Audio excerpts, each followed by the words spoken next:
بسم الله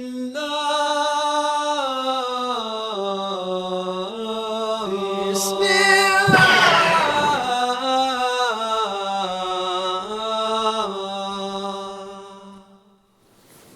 อัสสลามุอะลัยกุมวะเราะห์มะตุลลอฮิวะบะเราะกาตุฮ์ครับท่านผู้ชมครับในช่วงที่สอง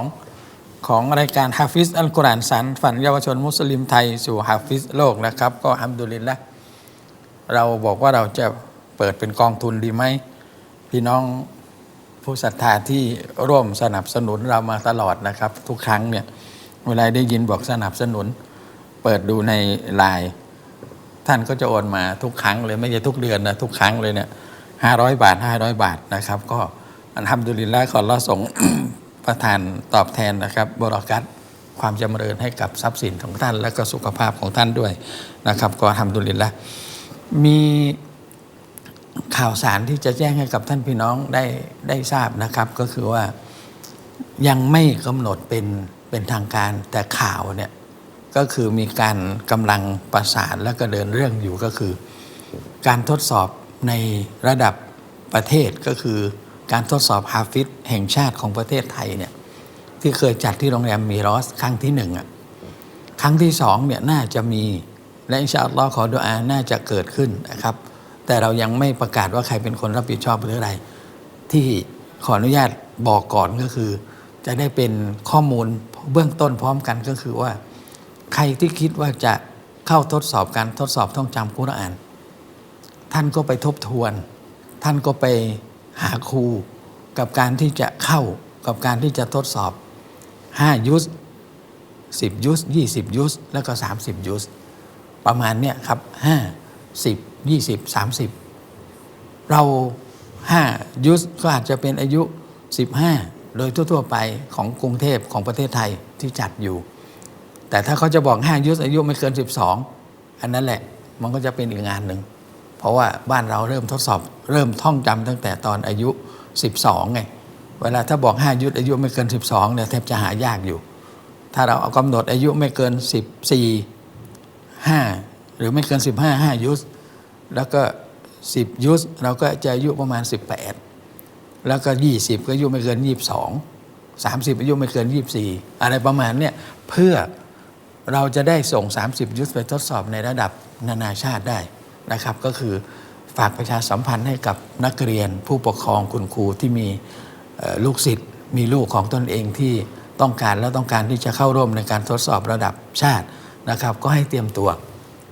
อันนี้เป็นการบอกก่อนแล้วเดี๋ยวเราจะได้ยินว่าทำไมคนนั้นรู้ก่อนคนนี้รู้ก่อนตอนนี้รู้พร้อมกันหมดเลยเพราะผมยังไม่ได้บอกใคร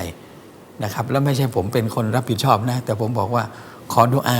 เพราะว่าผู้ใหญ่เขาคุยกันแล้วแหละมันก็น่าจะเกิดขึ้นในประเทศไทยแต่เพียงแต่ว่าจะสิ้นปีนี้หรือต้นปีหน้าเท่านั้นเองมีเวลาเตรียมตั้งแต่ตอนนี้ถ้าจะเข้าทดสอบ30ยุสก็เตรียมเลยเพราะเวลาเราไปเชิญปุ๊บเราก็จะได้คำตอบจากผู้ปกครองคุณครูและก็นักเรียนที่เป็นฮาฟิซบอกว่าไม่แจ้งล่วงหน้าก่อน3เดือนผมบอกว่าถ้าท่องกุรอานแล้วไม่มีคำว่าแจ้งล่วงหน้าถ้าคุณแม่น5ยุสคุณก็ต้องแม่น5ยุสสมมติท่องได้5ยุสคุณต้องแม่น5ยุสนะครับในระบบของการท่องจำเนี่ยตอนนี้เราต้องบอกว่าเราไม่ให้ท่องไปแล้วมาทวนคุณท่องได้หน้า1จะเริ่มหน้า2หน้า1ต้องไม่ลืมเวลาท่องได้หน้า2จะท่องหน้า3 1กับ2ต้องไม่ลืมต้องเป็นแบบนี้นะครับก็อีกหนึ่งทางเลือกนะครับโรงเรียนฮาฟิซบ้านรักกุรอานเราเปิดสอนฮาฟิซรับเด็กจบซานาวีหรือจบเด็กจบม.6 นะครับหรือบางคนจบม.3 มาแล้วบางคนก็จบป.6 มาเราก็บอกว่าถ้าเป็นไปได้ให้เขาได้เรียนภาคสามัญด้วยนะครับเพราะว่าเขาต้องโตแล้วก็ต้องกลับมาเป็นอะไรเป็นทุนทำงานเผยแผ่ในเรื่องของศาสนาเนี่ยภาษาแม่สำคัญถ้าเป็นคนกรุงเทพคนภาคกลางก็คือภาษาไทยถ้าภาคเหนือก็ภาษาท้องถิ่นถ้าภาคใต้ก็ภาษามลายูแต่ทั้งหมดเนี่ยถ้าคุณจะทำงานเผยแผ่ศาสนาเนี่ยภาษาไทยต้องเข้มแข็งแล้วก็ต้องไม่เป็นภาษาที่สื่อสารแล้วเขาอาจจะ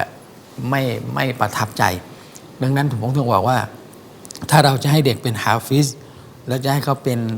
อนาคตเป็นนักทำงานศาสนาเนี่ย ภาษาไทยยังเป็นภาษาสำคัญโรงเรียนบ้านรักกุรอานจึงพยายามบอกว่ารับเด็กจบม .6 จบซานาวีแต่ถ้าจบม .3 แล้วไม่อยากเรียนต่อก็มาสอบก่อนมาคุยก่อน ตอนนี้เราจึงมีโครงการก็คือเรียนฮาฟิซพร้อมเรียนทักษะภาษาอาหรับฟังพูดอ่านเขียนมีภาพมีบรรยากาศไหมครับเรามาดูเติมเต็มกันนิดนึงนะครับว่าบรรยากาศของนักเรียนฮาฟิซนะครับเราแบ่งเป็น2ห้องนี่เป็นห้องที่คนที่ยืนถ่ายรูปเนี่ยเป็นครูสอนประจำเป็นคนกัมพูชาแล้วก็คนที่ยืนตรงกลางมาจากประเทศซาอุดิอาระเบียนะครับเป็นคนที่มาประเมินแล้วก็ติดตามเนี่ยครับการเรียนการสอนก็คือครูกอซาลีจะเป็นคนสอนเสาร์อาทิตย์ตั้งแต่7:40จนกระทั่งถึงบ่าย2แต่เวลา3 เดือนดร.อาฮัดที่มีไมค์อยู่บนศีรษะเนี่ยท่านมาแล้วก็จะมีประธานหลักสูตรโครงการเนี่ยแชร์กิบรอฮิมที่ใส่เสื้อไม่ใช่สีขาวเนี่ยแล้วก็คือหน้าตาของเด็กๆที่มาเป็นผู้เรียนและเป็นผู้บุกเบิกเนี่ยก็คือเป็นรุ่นแรกนะครับเรียนฮาฟิซด้วยแล้วก็ต้องเรียนภาษาอาหรับ2 วันแต่ในห้องเรียนห้ามพูดภาษาอื่นนอกจากภาษาอาหรับเท่านั้นแล้วก็เริ่มตั้งแต่อะไรครับบทสนทนาตั้งแต่เริ่มต้นเรียนทักษะภาษาก็คือมีฟังมีพูดมีอ่านแล้วก็มีเขียนเนี่ยก็คือบรรยากาศที่บอกว่าเราก็ให้เด็กนั้นเขาได้ถ้าจะใช้คำว่าได้มีการผ่อนคลายก็คือไม่ได้ท่องกุรอาน7 วันหรือทั้งปีแต่เรามีเรียนภาษาอาหรับควบคู่ไปเลยเป้าหมายก็คือให้ได้เรียนภาษาอาหรับเข้าใจเวลาท่องกุรอานก็มันจะสร้างความเข้าใจได้มากขึ้นแล้วเขาจะรู้ว่าตรงนี้หยุดไม่ถูกตรงนี้เริ่มต้นอิบติดะไม่ถูกนะครับก็เป็นโรงเรียนแรกๆนะครับไม่ใช่บอกเป็นโรงเรียนแรกแต่เป็นโรงเรียนต้นๆนะครับของประเทศไทยที่เราเปิดเรียนฮาฟิซพร้อมกับอะไรเรียนภาษาอาหรับแต่ถ้าบอกว่าเป็นโรงเรียนน่าจะเป็นโรงเรียนแรกในประเทศไทยก็คือที่ประกาศรับเด็กจบซานาวีไม่รับเด็กจบป .6 เพราะทุกโรงเรียนส่วนมากก็จะมีจบป .6 แล้วจบซานาวีก็จบ30 ยุสแต่ของเรารับเด็กจบซานาวีก็จบม .6 แล้วมาเรียนนะครับก็เป้าหมายของเราวางไว้เราจะรับเด็กปีละ40 คนปี40 คนก็คือตอนเปิดมามี34เมื่อสัปดาห์ที่แล้วได้นำอาหารมาเลี้ยงเด็กก็มี37เมื่อวานมา2 วันที่แล้วมาอีก1 คน38แล้วเมื่อวานมีโทรมาอีก1 คนจะขอมาแล้วก็อีกคนถ้ามาอีก2 คนก็จบ40เราจะรับ40แล้วเราก็บอกเด็กว่าเร็วสุดให้ท่อง1 ปีช้าสุดถ้าปี 1ไม่ได้ให้ปีครึ่งแล้วช้าสุดๆต้องไม่เกิน2 ปีแต่ถ้าเกิน2 ปีแล้วท่องไม่จบเราบอกว่าเราต้องคุยกันใหม่เพราะว่าเราจะไม่ใช่บอกว่าเด็กมาอยู่ไปปีหนึ่งไม่เด็กต้องคำนวณตัวเองแล้วก็บอกกับตัวเองว่าคุณท่องกุรอานมี602 หน้าหรือ604 หน้าปีหนึ่งมี365 วันคุณจะท่องวันละหน้าคุณจะท่องวันละ2 หน้านี่คือสิ่งที่บอกว่าเราคุยกันแบบง่ายๆเลยนะครับไม่ใช่หลักสูตรที่เรากำหนดเพื่อเด็กต้องท่องแต่เราบอกกับเด็กว่าลองดูสิกุรอานมีกี่หน้าปีหนึ่งมีกี่วันแล้วเราต้องเป็นคนที่ปักธงชัยว่าฉันต้องไปให้ได้ฉันต้องทำให้ได้นั่นคือการทำให้เด็กมีความคิดแล้วเวลาทำอะไรปุ๊บเขาจะปักธงไว้เวลาเราไปดูคนที่เขาเป็นนักธุรกิจนะเขาวางไว้เลยว่าอายุ20ฉันต้องมีรถอายุ25ฉันต้องมีบ้านอายุ28ฉันจะแต่งงานอายุ35ฉันจะต้องมีเงินหลักล้านแล้วมันก็จะได้เดินตามฝันไงแล้วถ้าเราไปดูปุ๊บก็สอดคล้องกับคำสอนของท่านรอซูลุลลอฮ์ ศ็อลลัลลอฮุอะลัยฮิวะซัลลัมอินนามันอามาลุบินนิยาตไม่ใช่ละหมาดบวชซะกาตเนียดอย่างเดียวตั้งใจอย่างเดียวนะทุกเรื่องเลยท่านทำอะไรปุ๊บปักธงไว้ก่อนว่าท่านจะทำอะไรคำพูดหนึ่งที่ผมชอบนะเป็นผู้ใหญ่ที่เคารพเลยแหละเขาบอกว่าฉันจะเป็นคนจนรุ่นสุดท้ายของครอบครัวออกจากบ้านแล้วก็ไปปักธงตอนนี้เขาเป็นคนที่เป็นคนมือบนช่วยเหลือสังคมเป็นประโยคที่ผมฟังแล้วผมบอกว่าเนี่ยใช่สอดคล้องกับคำสอนของรอซูลุลลอฮ์ซึ่งตอนที่เขาออกมาเขายังไม่ใช่มุสลิมแต่ตอนนี้เขาปักธงแล้วเขาเป็นคนที่มีตังค์มีบ้านมีรถมีทุกอย่างแล้วเขาก็เป็นคนช่วยเหลือสังคมเพราะประโยคเดียวที่บอกว่าฉันต้องเป็นคนจนรุ่นสุดท้ายของตระกูล แล้ววันนี้มุสลิมเราเนี่ยมีอัลลอฮ์มีนบีแล้วก็สอนแต่เราไม่เคยสอนลูกหลานไม่เคยสอนลูกศิษย์ว่าปักธงสิว่าจะเป็นอะไรถ้าถามว่าวันนี้เราเคยถามลูกไหมลูกผมเวลาผมขออนุญาตนะครับก็คือว่าเวลาเราส่งเข้าเรียนปุ๊บเราก็คุยกันเราถามว่าโตขึ้นอยากเป็นอะไรอยากเป็นครูทำไมอยากเป็นแบบยอเป็นตำรวจไหมไม่เป็นทหารไหมไม่เป็นหมอดีกว่าไม่เพราะเขาอยู่กับเราแต่ครั้นี้เราก็บอกว่าถ้าลูกเราเป็นครูหมดแล้วใครจะเป็นตำรวจล่ะใครจะเป็นทหารล่ะใครจะเป็นทนายล่ะใครจะเป็นนักบัญชีล่ะใครจะเป็นโปรแกรมเมอร์ล่ะเราก็ต้องบอกว่าศาสนาโอเคแต่ครั้นี้เราจะทำยังไงที่จะให้ลูกเราได้เข้าใจแล้วก็ได้ทำงานสังคมทำงานศาสนาแต่ถ้าเขาอยากจะเป็นครูก็โอเคเขาปักธงของเขาไว้อันนี้ก็คือต้องบอกต้องกล่าวกันนะครับว่าวันนี้หลักสูตรฮาฟิซที่บ้านรักกุรอานเนี่ย1 ปีจบ30 ยุสเราให้เป็นธงเฉยๆเด็กที่เขามาที่จบไปท่องวันละ2 หน้าเราว่าโอเคเก่งแล้วแต่วันนี้มีเด็กมาอยู่กับเราท่องได้วันละ4 หน้านั่นหมายความว่าไม่ใช่เรากุรอานมาจากอัลลอฮ์เป็นวะฮยุให้กับรอซูลศ็อลลัลลอฮุอะลัยฮิวะซัลลัมแล้วกุรอานมนุษย์ถูกสร้างมาสมองเป็นของอัลลอฮ์ฉะนั้นกุรอานมาจากอัลลอฮ์คนมีสมองมาจากอัลลอฮ์แล้วถ้าเขาตั้งใจอัลลอฮ์ให้ความสำเร็จเขาท่องวันละยุสก็ได้แต่ให้เขาเรียนภาษาอาหรับแล้วก็อนาคตเขาท่องกุรอานจบอยู่กับเราที่โรงเรียนบ้านรักกุรอานใช่ไหมครับเขาได้ทุนไปเรียนต่อต่างประเทศ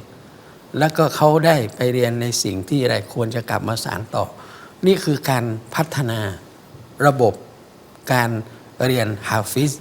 แล้วเมื่อเขากลับมาปุ๊บเราก็จะเห็นว่าบุคลากรที่เป็นครูทางด้านศาสตร์อัลกุรอานเนี่ยเขาจะเป็นคนที่ไปเจอไปพบกับบุคคลภายนอกขออนุญาตรูป3 รูปที่ไปที่คูเวตได้ไหมครับ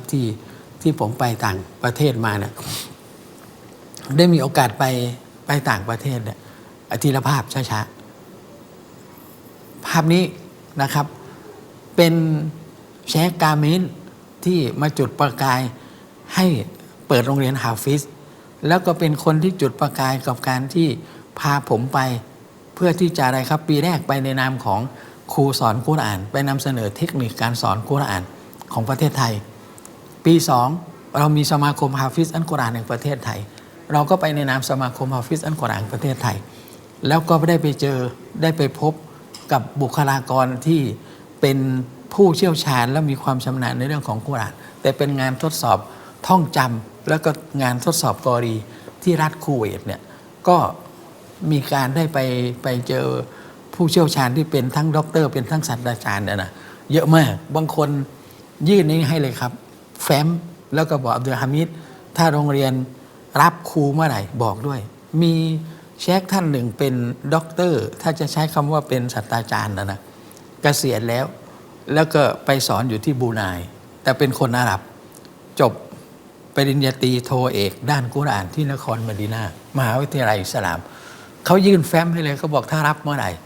เขาพร้อมมาแล้วก็คนซูดานทักมาทางไลน์ทางเฟซพร้อมที่จะมาสอนหางานเรื่องของกุรอานแล้วก็มีคนหลายๆคนตอนนี้บอกว่าอยากจะมาสอนกุรอานที่บ้านรักกุรอานแต่คนที่เดินเคียงข้างกับผมมาเนี่ยแหละครับคนที่อยู่ในรูปนี่แหละเชคกาเมนอับดุลฮามิดกินลีนนะครับเป็นคนที่นำแนวทางของการเรียนการสอนเนี่ยมาให้ตลอดแล้วก็อินชาอัลลอฮ์ในเดือนนี้หรือเดือนหน้าท่านจะมาแล้วก็มาอยู่ประเทศไทยจะไปที่แม่สายเชียงรายด้วยจะมาจัดวางระบบของการประเมินกับการท่องจำกุรอานว่าคุณท่องได้กี่อายะห์คุณท่องได้กี่ซูเราะห์คุณท่องได้กี่ยุสต้องแม่นถึงจะท่องอันใหม่นะครับอันนี้ภาพที่1ภาพที่2ครับอันนี้เป็นงานที่เราได้ไปแล้วเราก็ได้ไปเจอกับดร.อับดุลกะรีมคนมาเลเซียก็เป็นกรรมการของการตัดสินแล้วก็ท่านก็เป็นอีกคนหนึ่งที่เราได้แลกเปลี่ยนแล้วเราได้รับคำแนะนำแล้วก็ได้สนทนากันนี่คือภาพที่ไปมาที่ผมบอกว่า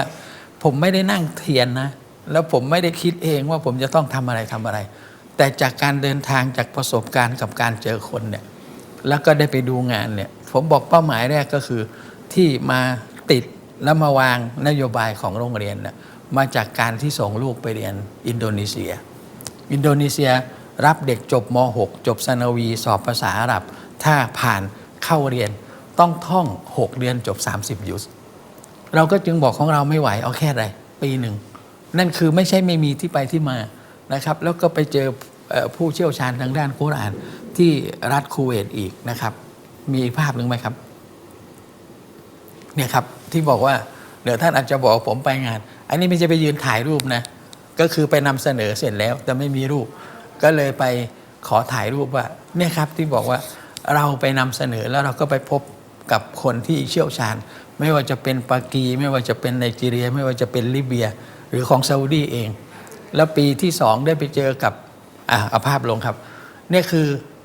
งานที่ได้ไปสัมผัสมาแล้วตอนนี้เราบอกว่าเรายังไม่กล้าเชิญท่านมาเป็นผู้เชี่ยวชาญที่เป็นผู้วางระบบการบริหารโรงเรียนสอนฮาฟิซแล้วก็มาจัดระบบการประเมินนักเรียนฮาฟิซให้กับครูสอนฮาฟิซท่านเป็นด็อกเตอร์คนซาอุดีแล้วท่านก็เปิดสำนักงานของท่านเนี่ยดูแลเรื่องนี้โดยเฉพาะว่าโรงเรียนฮาฟิซต้องมีมาตรฐานกับการบริหารโรงเรียนฮาฟิซครูต้องเดินสู่ระบบของการสอนไม่ใช่สอนไปแล้วก็ท่องไปไม่ใช่แล้วจะต้องมีการประเมินติดตามเหมือนกับครูภาษาอาหรับที่สอนที่โรงเรียนนะครับคนที่สอนไปแต่เดี๋ยวจากซาอุดีมา3 เดือนประเมินแล้วก็เขาให้ผมเป็นฝ่ายประเมินประจำสัปดาห์ด้วยเป็นยังไงสอนยังไงนี่คือการติดตามที่บอกว่าไม่ใช่สอนไปหมดชั่วโมงสอนจบเล่มไม่ใช่สอนแล้วทักษะฟังเด็กต้องฟังรู้เรื่องพูดต้องพูดโต้ตอบได้อ่านต้องอ่านได้เขียนต้องเขียนได้นี่คือเป้าหมายของคำว่าภาษาอาหรับแล้วมาใช้กับที่นี่นะครับตอนนี้เขาก็ไปอบรมให้กับโรงเรียนที่เป็นครูเปิดคอร์สสำหรับคนที่สนใจและประชาสัมพันธ์เลยนะครับว่าวันที่1 ที่ 2 เดือนพฤศจิกายนจะมีจัดอบรมภาษาอาหรับสำหรับครูสอนภาษาอาหรับที่อิสลามวิทยาลัยแห่งประเทศไทยนะครับเพื่อที่จะได้ยกระดับว่าวันนี้เด็กเรียนภาษาอาหรับต้องสนุกไม่ใช่เรียนภาษาอาหรับมาแล้วก็จะรอโดนตีก็รออะไรครับโดนครูดุอย่างเดียวไม่อินชาอัลลอฮ์ที่วันที่1 2ที่อิสลามวิทยาลัยแห่งประเทศไทยนะครับจะมีการเปิดแล้วเราก็บอกว่าฮาฟิซก็เหมือนกันเราต้องมีครูมาติดตามแล้วประเมินวันนี้โรงเรียนบ้านรักกุรอานเราก็จึงมีครูสอนก็มีคนที่เป็นไรฝ่ายบริหารแต่มันก็อาจจะเริ่มต้นของทุกสิ่งทุกอย่างเนี่ยนะมันก็มีฟีดแบ็กกลับมาเนี่ยมีทั้งเสียงรอบนอกมีทั้งเสียงของการสมัยก่อนไม่เห็นต้องมีสมัยก่อนผมบอกว่าเราลองไปดูระบบราชการเราลองไปดูระบบเอกชนน่ะมันจะนำมาซึ่งบรอกัตก็คือการมุชาวะเราะห์การปรึกษาแล้วก็การนำสิ่งที่ดีๆมาเนี่ยมันก็จะเดินหน้าไปนะครับก็อันนี้เป็นการบอกเล่ากันแล้วฝากประชาสัมพันธ์สำหรับพี่น้องที่สนใจวันพรุ่งนี้นะครับมีการเสวนานะครับการแลกเปลี่ยนความคิดแล้วก็การสนทนากันนะครับบรรยากาศของการบรรยายในวันพรุ่งนี้มีภาพไหมครับถอดบทเรียนนบีนูฮ์อะลัยฮิสสลามนะครับนบีนูฮ์เป็นบุคคลที่ผู้เรียกร้องสู่เตาฮีดนะครับในวันที่4ที่เขาไม่ได้ปักหมุดไว้ให้ใช่ไหมถนนหมู่บ้านนักกีฬานะครับเดี๋ยวยังไงหรืออยู่ทางด้านล่างไม่รู้มองไม่เห็นนะครับก็วันพรุ่งนี้ประมาณ4 โมงเย็นนะครับเราก็จะมีการสนทนากันผมกับอาจารย์สุรชกร ดานิสมันนะครับก็จะเป็นการถอดบทเรียนจากนบีนูฮ์ท่านเหนื่อยยังไงท่านลำบากยังไงท่านเรียกร้องใช้ระยะเวลาเท่าไหร่และผลสุดท้ายคนที่ใกล้ตัวที่สุดสามีภรรยากับลูกๆเป็นยังไงแล้วก็เราจะมาบอกเล่า90กันด้วยนะครับก็วันพรุ่งนี้สำหรับคนที่อยู่ในโซนของทางหมู่บ้านนักกีฬานะครับก็สะดวกก็เรียนเชิญเดี๋ยวเราในช่วงท้ายเนี่ยนะครับเรามาฟังผู้ที่เข้าทดสอบกับการคัดเลือกผู้ที่จะเป็นตัวแทนไปสู่นครมักกะเนี่ยเมื่อการทดสอบได้จัดขึ้นที่ห้องประชุมของโรงเรียนบ้านนักกุรอานนะครับโดยสมาคมฮาฟิซอัลกุรอานประเทศไทยโดยได้รับการมอบหมายจากสำนักจุฬาราชมนตรีนะครับก็เรามาดูการทดสอบแล้วมาฟัง สิ่งที่เป็นความสามารถของเด็กๆแล้วก็ขอดุอาให้กับตัวแทนนายฟุตกรในครั้งนี้ด้วยนะครับขออนุญาตเรียนเชิญและก็รับฟังครับ السلام عليكم ورحمة الله وبركاته วะอะลัยกุมุสสลามวะเราะห์มะตุลลอฮิวะบะเราะกาตุฮ์ผู้เข้าทดสอบจับได้คำถามชุดที่5นะครับตั้งแต่ยุสที่1ถึงยุสที่15อัสซุอาลอัลอวัลอิกเราะมินกอลิฮิตะอาลาوإذ جعلنا البيت مثابة للناس وأمنا أعوذ بالله من الشيطان الرجيم وإذ جعلنا البيت مثابة للناس وأمنا واتخذوا من مقام إبراهيم مصلى وعهدنا إلى إبراهيم وإسماعيل أن طهرا بيتي للطائفين والعاكفين والركع السجود وإذ قال إبراهيم رب اجعل هذا بلدا آمنا وارزق أهله من الثمرات من آمن منهم بالله واليوم الآخر قال ومن كفر فأمتعه قليلا ثم أضطره إلى عذاب النار وبئس المصير وإذ يرفع إبراهيم القواعد من البيت وإسماعيل ربنا تقبل منا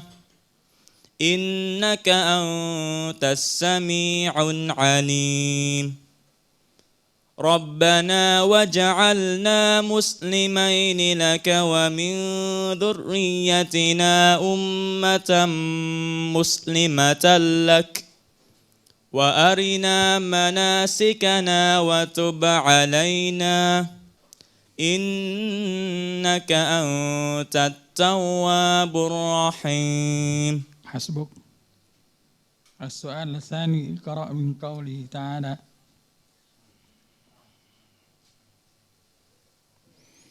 وأن أقيموا الصلاة واتقوه أعوذ بالله من الشيطان الرجيم وأن أقيموا الصلاة واتقوه وهو الذي إليه تحشرون وهو الذي خلق السماوات والأرض بالحق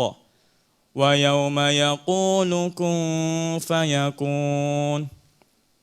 قوله الحق وله الملك يوم ينفخ في الصور عالم الغيب والشهادة وهو الحكيم الخبير وإذ قال إبراهيم لأبيه آزر أتتخذ أصناما آلهة إني أراك وقومك في ضلال مبين وكذلك نري إبراهيم ملكوت السماوات والأرض وليكون من الموقنين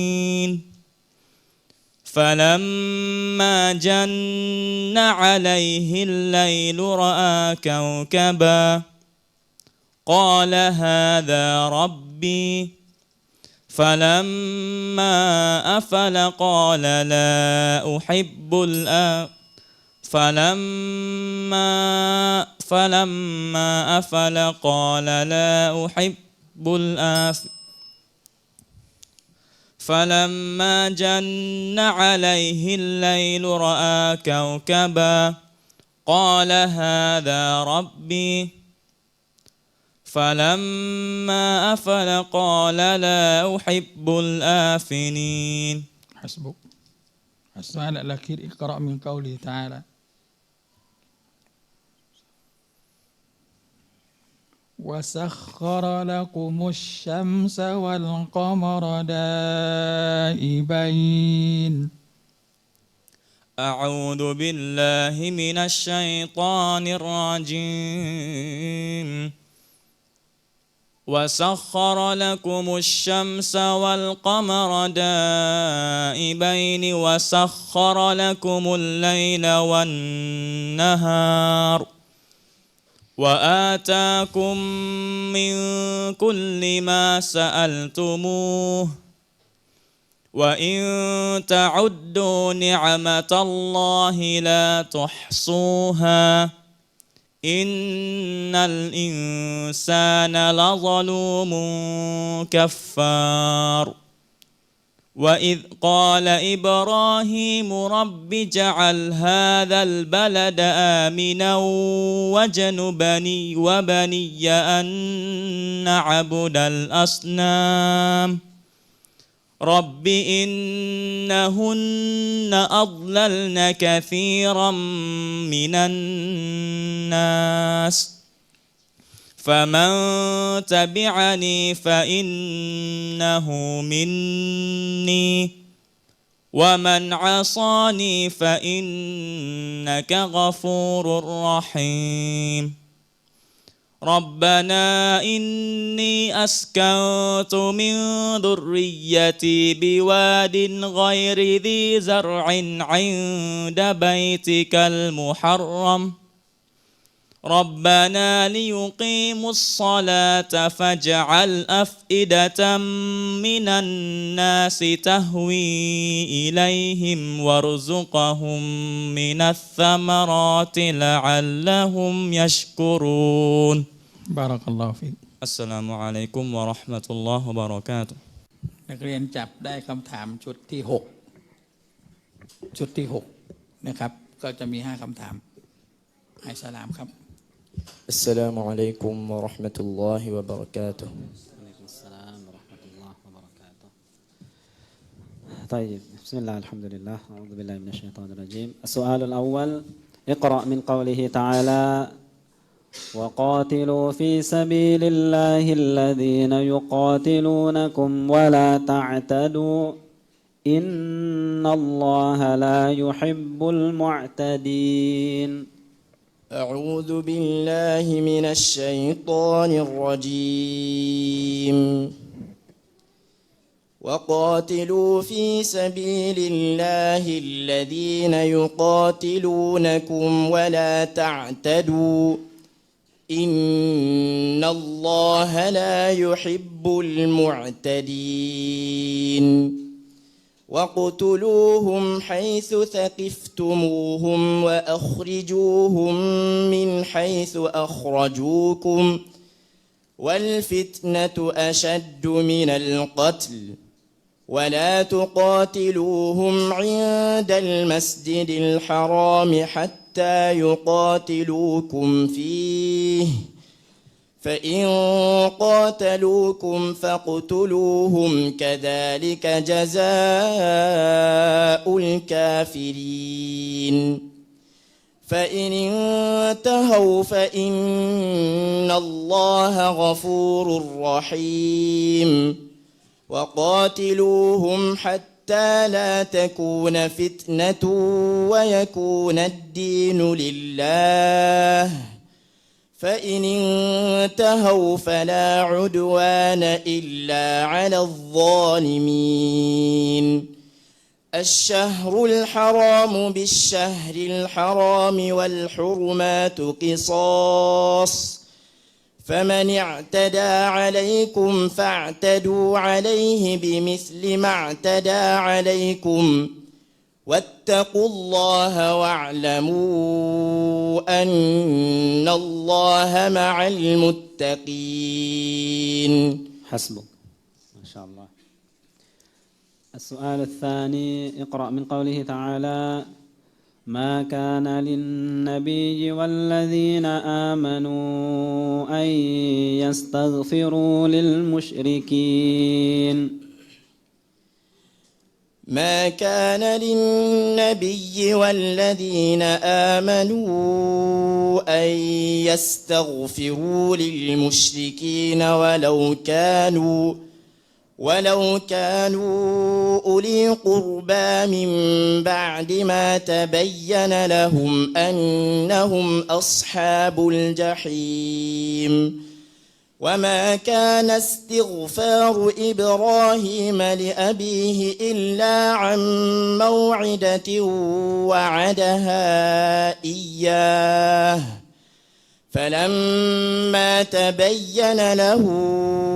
أنه عدو لله تبرأ منه إن إبراهيم لأواه حليم وما كان الله ليضل قوما بعد إذ هداهم حتى يبين لهم ما يتقون إن الله بكل شيء عليم إن الله بكل شيء عليم إن الله له ملك السماوات والأرض يحيي ويميت وما لكم من دون الله من ولي ولا نصير لقد تاب الله على النبي والمهاجرين والأنصار الذين اتبعوه في ساعة العسرة من بعد ما كاد يزيغ قلوب فريق منهم ثم تاب عليهم إنه بهم رؤوف رحيم. حسبك. السؤال الثالث اقرأ من قوله تعالى وما أنزلنا عليك الكتاب إلا لتبين لهم الذي اختلفوا فيه وهدى ورحمة لقوم يؤمنون.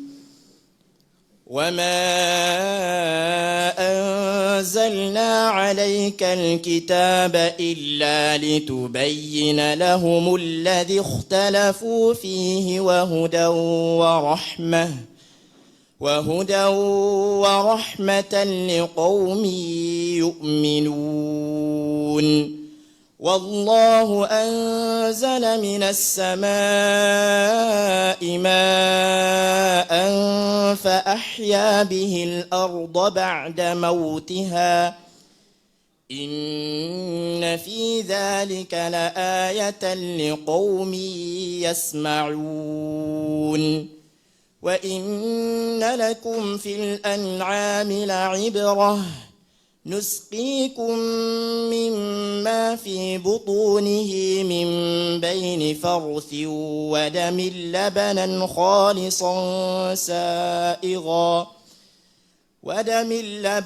خالصا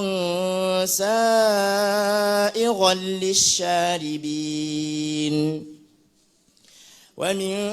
ثمرات النخيل والأعناب تتخذون منه سكرا ورزقا حسنا إن في ذلك لآية لقوم يعقلون. وأوحى ربك إلى النحل أن اتخذي من الجبال بيوتا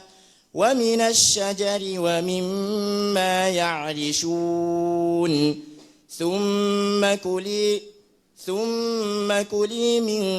كل الثمرات فاسلكي سبل ربك ذللا يخرج من بطونها شراب مختلف ألوانه فيه شفاء للناس إن في في ذلك لآية لقوم يتفكرون. حسبك. السؤال الرابع، اقرأ من قوله تعالى: فقضاهن 7 سماوات في يومين وأوحى في كل سماء أمرها. فقضاهن 7 سماوات في يومين وأوحى في كل سماء أمرها وزينا السماء الدنيا بمصابيح وحفظا ذلك تقدير العزيز العليم. فإن أعرضوا فقل أنذرتكم صاعقة مثل صاعقة عاد وثمود إذ جاءتهم الرسل من بين أيديهم ومن خلفهم ألا تعبدوا إلا الله قالوا لو شاء ربنا لأنزل ملائكة فإنا بما أرسلتم به كافرون. وأما ثمود فهديناهم فاستحبوا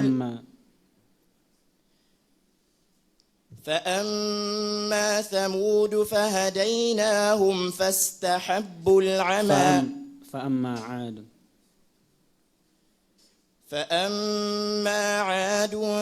فاستكبروا في الأرض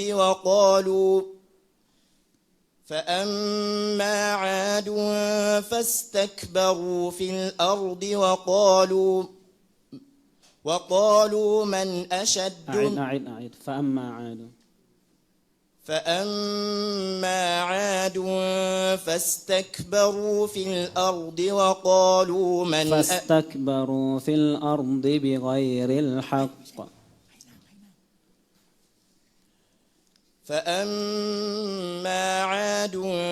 فاستكبروا في الأرض بغير الحق وقالوا من أشد منا قوة أولم يروا أن الله الذي خلقهم هو أشد منهم قوة وكانوا بآياتنا يجحدون. فأرسلنا عليهم ريحا صرصرا في أيام نحسات لنذيقهم عذاب الخزي في الحياة الدنيا ولعذاب الآخرة أخزى وهم لا ينصرون. وأما ثمود فهديناهم فاستحبوا العمى على الهدى فأخذتهم صاعقة العذاب الهون بما كانوا يكسبون ونجينا الذين آمنوا وكانوا يتقون. حسبك. السؤال الخامس والأخير، اقرأ من قوله تعالى: إن الله يدخل الذين آمنوا وعملوا الصالحات جنات تجري من تحتها الأنهار. إن الله يدخل الذين آمنوا وعملوا الصالحات جنات تجري من تحتها الأنهار والذين كفروا يتمتعون ويأكلون كما تأكل الأنعام والنار مثوى لهم وكأي من قرية هي أشد قوة من قريتك التي أخرجتك أهلكناهم فلا ناصر لهم. أفمن كان على بينة من ربه كمن زين له سوء عمله كمن زين له سوء عمله واتبعوا أهواءهم مثل الجنة التي وعد المتقون فيها أنهار من ماء غير آسن وأنهار من لبن لم يتغير طعمه وأنهار من خمر لذة للشاربين وأنهار من عسل مصفى ولهم فيها من كل الثمرات ومغفرة من ربهم كمن هو خالد في النار وسقوا ماء حميما فقطع أمعاءهم ومنهم من يستمع إليك حتى إذا خرجوا من عندك قالوا للذين أوتوا العلم ماذا قال آنفا أولئك الذين طبع الله على قلوبهم واتبعوا أهواءهم حسبك. السلام عليكم ورحمة الله وبركاته. ما شاء الله. السلام عليكم ورحمة الله وبركاته. วะอะลัยกุมุสสลามวะเราะห์มะตุลลอฮิวะบะเราะกาตุฮ์ฟุรกอนจับได้คำถามชุดที่3นะครับ طيب بسم الله. السؤال الأول اقرأ من قوله تعالى أعوذ بالله من الشيطان الرجيم ولا جناح عليكم فيما عرضتم به من خطبة النساء.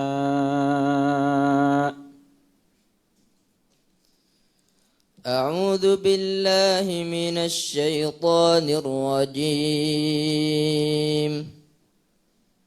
ولا جناح عليكم فيما عرضتم به من خطبة النساء أو أكننتم في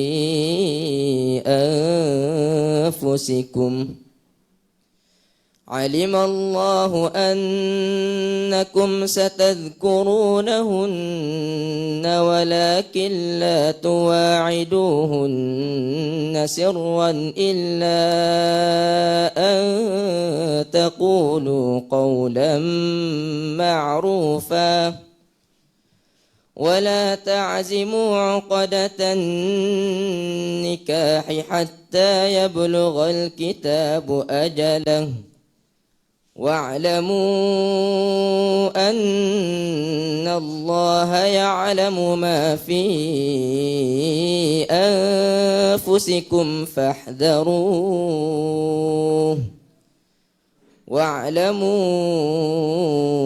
أن الله غفور حليم. لا جناح عليكم إن طلقتم النساء ما لم تمسوهن أو تفرضوا لهن فريضة ومتعوهن على الموسع قدره وعلى المقتر قدره متاعا بالمعروف حقا على المحسنين. وإن طلقتموهن من قبل أن تمسوهن وقد فرضتم لهن فريضة فنصف ما فرضتم إلا أن يعفون أو يعفو الذي بيده عقدة النكاح وأن تعفوا أقرب للتقوى ولا تنسوا الفضل بينكم إن الله بما تعملون بصير. حسبك ما شاء الله. السؤال الثاني اقرأ من قوله تعالى قل أي شيء أكبر شهادة قل الله شهيد بيني وبينكم. قل أي شيء أكبر شهادة قل الله شهيد بيني وبينكم وأوحي إلي هذا القرآن لأنذركم به ومن بلغ أئنكم لتشهدون أن مع الله آلهة أخرى قل لا أشهد قل إنما هو إله واحد وإنني بريء مما تشركون. الذين آتيناهم الكتاب يعرفونه كما يعرفون أبناءهم الذين خسروا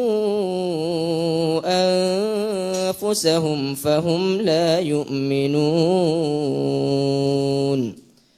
ومن أظلم ممن افترى على الله كذبا أو كذب بآياته إنه لا يفلح الظالمون. ويوم نحشرهم جميعا ثم نقول للذين أشركوا أين شركاؤكم الذين كنتم تزعمون ثم لم تكن فتنتهم إلا أن قالوا والله ربنا ما كنا مشركين. انظر كيف كذبوا على أنفسهم وضل عنهم ما كانوا يفترون. ومنهم من يستمع إليك وجعلنا على قلوبهم أكنة أن يفقهوه وفي آذانهم وقرا حتى إذا جاء ومنهم من يستمع إليك وجعلنا على قلوبهم أكنة أن يفقهوه وفي آذانهم وقرا وإن يروا كل آية لا يؤمنوا بها حتى إذا جاءوك يجادلونك يقول الذين كفروا إن هذا إلا أساطير الأولين. حسبك ما شاء الله. السؤال الثالث اقرأ من قوله تعالى وما خلقنا السماء والأرض وما بينهما لاعبين.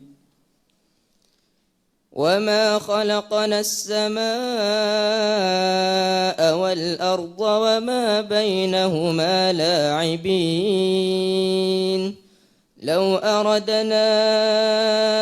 أن نتخذ لهوا لاتخذناه من لدنا إن كنا فاعلين. بل نقذف بالحق على الباطل فيدمغه فإذا هو زاهق ولكم الويل مما تصفون. وله من في السماوات والأرض ومن عنده لا يستكبرون عن عبادته ولا يستحسرون يسبحون الليل والنهار لا يفترون أم اتخذوا آلهة من الأرض هم ينشرون لو كان فيهما آلهة إلا الله لفسدتا فسبحان الله رب العرش عما يصفون لا يسأل عما يفعل وهم يسألون أم اتخذوا من دونه آلهة قل هاتوا برهانكم هذا ذكر من معي وذكر من قبلي بل أكثرهم لا يعلمون الحق فهم معرضون وما أرسلنا من قبلك من رسول إلا نوحي إليه أنه لا إله إلا أنا فاعبدون